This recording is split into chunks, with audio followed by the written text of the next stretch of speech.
mana. Mungkin Tuhan mulai bosan melihat tingkah kita yang selalu salah dan bangga dengan dosa-dosa. Atau alam mulai enggan bersahabat dengan kita. Coba kita bertanya pada rumput yang bergoyang.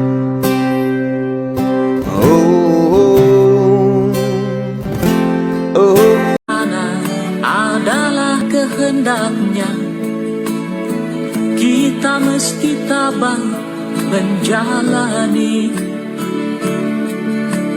Hanya cambuk kecil agar kita sadar,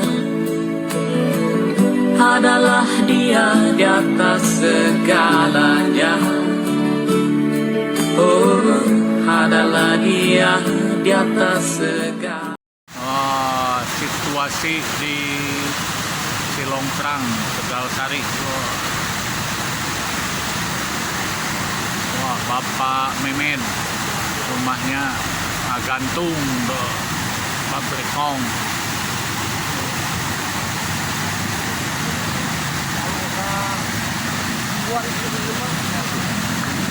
Lumayan China.